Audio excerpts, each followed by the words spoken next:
I've always been curious about, and concerned about as well is which I sometimes refer to as grade inflation. Right. So I was talking to one of the teachers and I said, why have you inflated the grades to that extent? So the teacher, said to me, she said, we've actually halved it compared to what class 10th and 12th does. Yeah. So is that a concern for you? So, well, I mean, at the educational sector level, we should be concerned about it.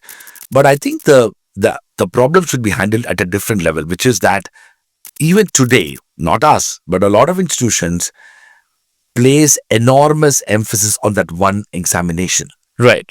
And so long as your admissions process is hugely dependent upon that one 12th standard or 10th standard board examination, we will continue to, do all those things to ensure that these students are out there, because that will enable them to get into good colleges and good institutions. Now, if you look at United States, for example, and many parts of the world, the qualifying examination in the form of 12th standard or 10th standard is something to be qualified.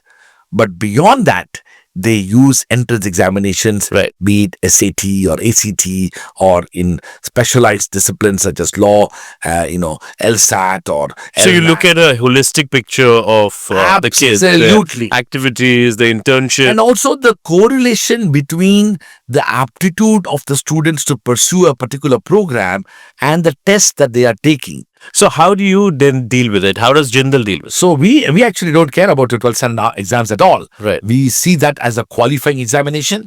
So you need to fulfill a minimal percentage of 12. Sometimes it is 60% or whatever.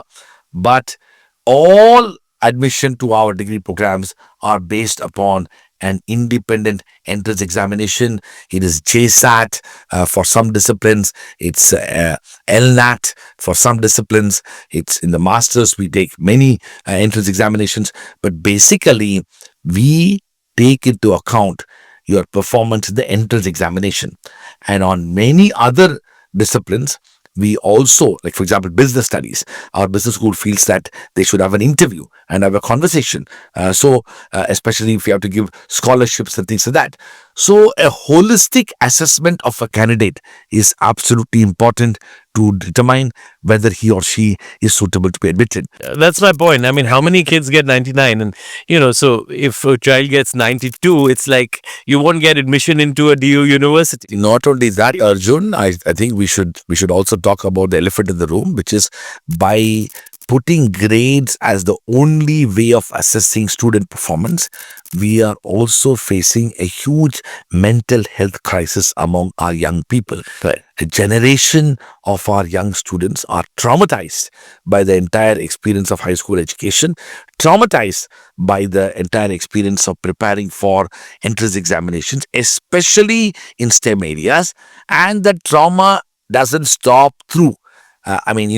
It's very difficult to discuss over an interview about the causes of the mental health challenges that young people face, but it is in no small measure caused by this, pressure exerted on them, both through the societal aspects, but also the kind of approach that we've adopted with regard to assessment and grading that ultimately chooses one particular aspect of a student's worth, which is performance in that examination, as the measure for overall determination whether this person is good or not. Hey everyone, thanks so much for watching this clip.